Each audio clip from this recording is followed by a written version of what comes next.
esta mezcla extraña de realidad y ficción, por supuesto, volvemos a nuestra triste realidad. Situación de orden público y de violencia en el país. Orlando Villar, buenas tardes. Buenas tardes, Gabriel, a los oyentes de La Luciérnaga en Caracol Radio. Pues la situación de orden público y las poblaciones en Tame, en Arauca, donde están pidiendo la presencia nuevamente del ministro de Defensa, están pidiendo al gobierno nacional además que tome acciones contundentes frente a los ataques, la arremetida del ELN, no solamente en Arauca, sino también lo que se vive en norte de Santander. Ha reconocido la guerrilla del ELN que son los responsables del secuestro de 3 uniformados que en este momento mantienen todavía bajo su custodia, los tienen aún en cautiverio, y dice el ELN, además advierte, Gabriel, que no se adelante ningún tipo de operativo para su rescate porque no responderán entonces por su vida. Depende entonces y depende la vida de unos uniformados, de estos señores que además amenazan entonces con, básicamente no respetarles la vida si el gobierno nacional intenta un rescate. Asimismo, Gabriel, continúan 9 contratistas también en esta zona del país, también bajo secuestro y que no han sido puestos en libertad. Los ataques además con drones, con otros artefactos tecnológicos, por llamarlo de alguna manera, que el Ministerio de Defensa dice que está adaptando las tecnologías para poder contrarrestar este tipo de ataques. Y ciudades, Gabriel, como en Cali, el alcalde Eder, en Medellín y en otras partes, incluyendo Bogotá, Gabriel, donde están capturando y capturan a los delincuentes y llaman al gobierno nacional porque hay una reforma a la justicia que sí se necesita, y es la reforma, Gabriel, que no permita que después de capturados los delincuentes salgan en libertad. En Bogotá, 7 de cada 10 capturados son puestos en libertad. Precisamente queremos hablar de que paralelo a esto se lleva una reforma que la han bautizado como el Frankenstein, que solamente beneficiaría a los malos, Carla. Sí, frente a este panorama, además que según Medicina Legal, 39 personas son asesinadas al día en Colombia. Esto es una cifra alarmante. Pues se presenta el ministro de Justicia, Eduardo Montealegre, este llamado Frankenstein, que es ese proyecto de ley de sometimiento, y lo seguimos desmenuzando, porque es que el proyecto de verdad tiene unos capítulos muy controversiales. Por ejemplo, aquí en el capítulo 5 sobre bienes, lo que dice es que los activos entregados por los grupos armados con todos los que vayan a negociar serán destinados a la reparación de las víctimas. Pero oiga esta perlita, existe una disposición que permite conservar hasta el 12% de los bienes a título individual. Pero si los bienes son obtenidos ilícitamente en el 100%, ¿cómo le van a dejar el 12% de bien ilícito en ese momento? Pues les van a dejar quedar con la plata. Por eso es controvertido, porque lo que se dice es que esto definitivamente es un incentivo perverso, esto es una manera de premiar a los criminales, pues permitírseles quedar con la plata en vez de dárselas todas a las víctimas. Si yo quiero quedarme con 12 millones de pesos, salgo y me robo 120 millones de pesos.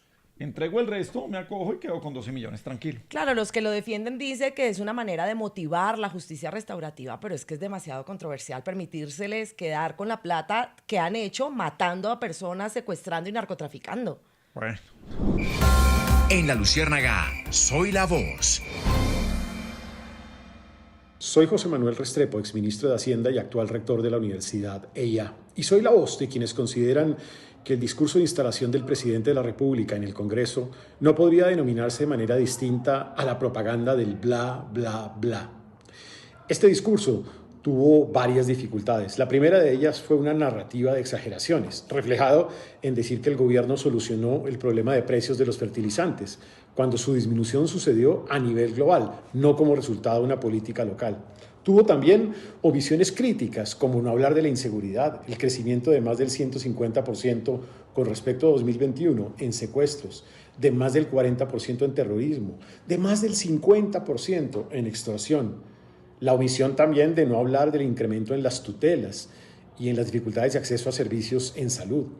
O la omisión de no haber abordado el problema serio que tenemos en materia fiscal, en donde de un déficit proyectado de 5,1, ya muy seguramente llegaremos al nivel de déficit fiscal más alto en la historia del país y al nivel de deuda pública también más alto en la historia del país. Tampoco habló con precisión, varias mentiras, algunas de ellas referidas a los cupos en educación superior, cifras que no son oficiales, que no se conocen. Algunas otras referidas a la inflación, como decir que este gobierno bajó del 13 al 4,82%.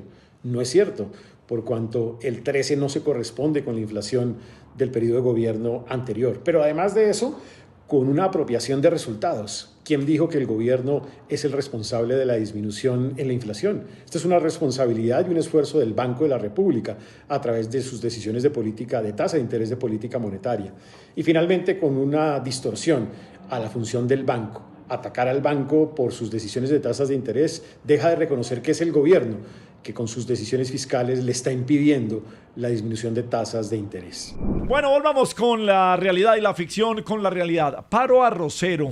Villar, ¿hay buenas noticias sobre el paro arrocero?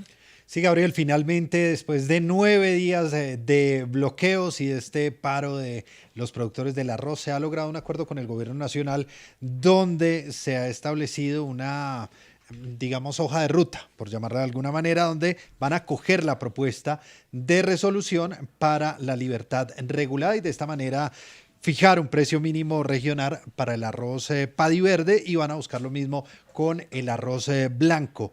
Están condicionando, sin embargo, Gabriel, es decir, el bloqueo en este momento no se ha levantado porque están esperando que los industriales del sector del arroz, entre ellos representados en gremios como Fede Arroz, pues acepten esta propuesta.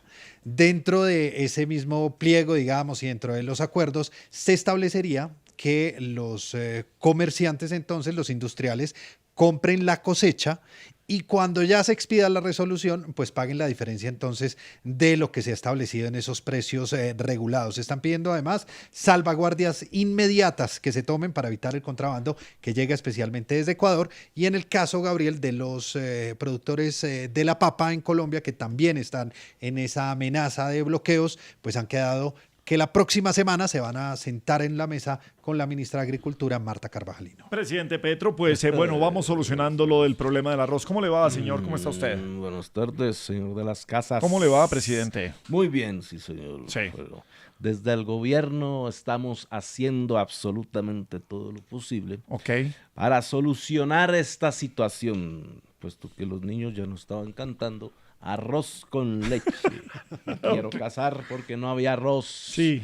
No había absolutamente nada. En los matrimonios, a la salida de la iglesia, ya tampoco les estaban tirando arroz a los novios, les tiraban plata.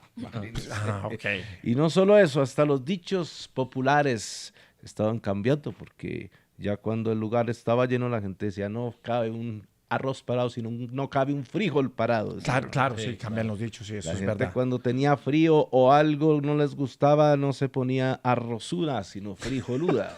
Claro, sí, no había cómo, no había cómo. Sí, Sí, había arroz, exacto. claro. sí. Es más, George bajó de peso porque no había arroz. Totalmente cierto, No había presidente. arroz, sí. Pero lo peor que vi fue cuando esta semana me invitaron a comer arroz con pollo y me dieron solo el pollo. No me diga. No había arroz. No, yo hoy comí huevo con huevo, porque Huevo no había con arroz huevo, para no hacer había arroz con huevo. Exactamente. Huevo con huevo, sí. Así que vamos a levantar el paro para que luego no digan que este gobierno nos sigue dando pasos hacia adelante. Pero venga, Carla, antes de ir con usted, Villar dice que sobre el paro de los paperos nos vamos a demorar ¿cuánto tiempo? ¿5 días? ¿6 Hasta la días? próxima semana, el 29 de julio. Pero ¿para qué vamos a será dejar que la- aumente y a que se bloqueen? ¿Por qué no podemos de una vez? A ver, lo que siempre están buscando los gremios y los campesinos es que alguien de buen nivel en el gobierno hable con ellos, Carla. Sí, pues es que vimos que después de 9 días apenas les paran bolas y después de ese viaje de la ministra Marta Carvajalino a Venezuela para firmar acuerdos, ¿no? Pero Es esto es decir, histórico, del tal paro no existe de Sí. Juan Manuel Santos y miles de paros que hemos tenido en el país. Es decir, lo que hay que hacer es cumplir los acuerdos, no seguir prometiendo y no cumplirle a los diferentes gremios, porque bueno, los paperos ahí se alistan. ¿Y sabe quién también, qué otro gremio se alista? Que A ya ver. le está pidiendo pista a la ministra de Agricultura, el de los cacaoteros. Están reclamando también los bajos precios, dice que pagan por el kilo 22.000 cuando lo deberían pagar a 30.000. Entonces todos los gremios de agricultores empiezan a sumarse cuando el gobierno no les para bolas. Y Jorge Enrique Robledo, que ha sido muy crítico con el presidente Petro, aunque son de la misma orilla política, podríamos decirlo, pues también le mandó como una cartica en sus redes sociales a Petro y le dijo que este paro era producto de su desinterés con el gremio de los arroceros. Absolutamente es lo que está pasando ahí.